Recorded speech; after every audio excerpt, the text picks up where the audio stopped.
Hi, Bridge.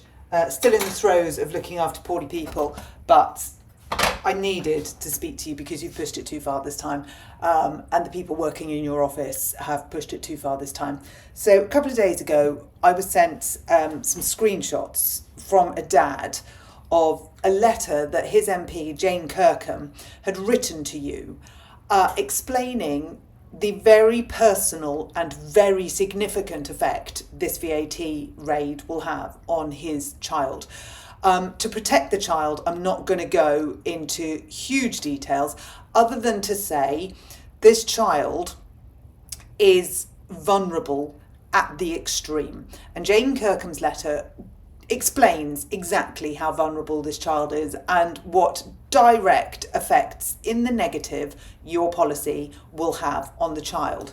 And she sent it to you. It was Dear Bridget, and she got a letter back from Stephen Morgan MP, Minister for Early Education. And Stephen Morgan MP does not address any of the personal content in that letter. None of it. What Stephen Morgan does is give your rhetoric that we've all heard 40 billion times in a letter. I mean, he shouldn't have wasted the money. He shouldn't have wasted the time. He shouldn't have wasted the embossed paper. He literally shouldn't have bothered, because I have never, ever in my life seen such a dereliction of duty as this.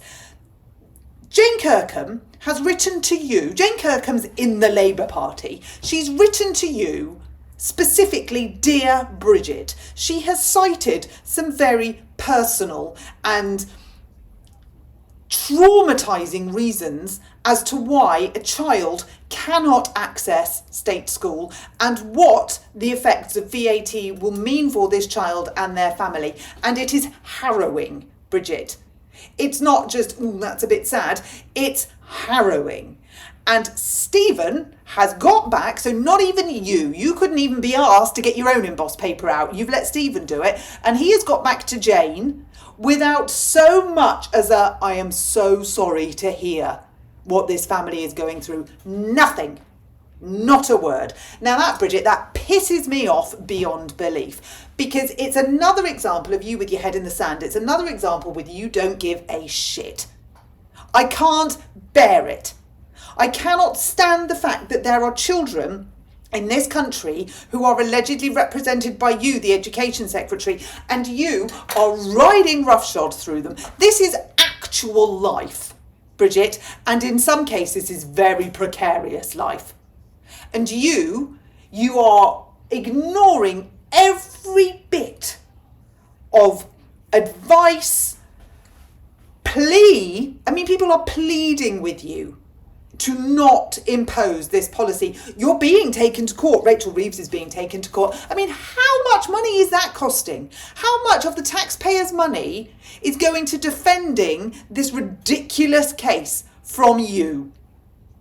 The money that you are spending on legal fees, that's teachers, that's books, that's heating in schools. That goes some way towards the 2.8% pay increase. There's a crowdfunding source going on, I don't know what you call it, campaign. There's a crowdfunding campaign to fund the 6 parents who are bringing this case to court, who are suing you. They're doing it by crowdfunding. You're doing it by taxpayer. The time, the energy, the money, which could all be spent in school. But no, I'm Bridget Phillipson. I know best. You don't know best. And you've stooped to the lowest of low. You couldn't even be asked to reply to a family who have laid their innermost private turmoil out to you. They have shared some of the most personal private details of a tragic situation with you via their MP, and you can't be asked to reply. And Stephen Morgan, you just sent a copy, cut and paste on a bit of embossed paper from Parliament. Screw you. I am beyond angry at this, and there is no redeeming factor. You need to issue an apology right now. You need to go and meet Jane Kirkham, and you need to go and meet this family, and you need to give them the time and respect and integrity that they deserve. We talked about this before, Bridget. This needs empathy. This needs compassion. And this VAT, it needs to stop. It is real life that you are affecting. It's not numbers on a spreadsheet. It's not numbers on a graph. It's not all their fault. It's your fault. Stop it now and go and see this family. Get in touch with Jane Kirkham, pick up the phone and apologise, and then get on the train to her constituency and go and say you are sorry. It's disgusting.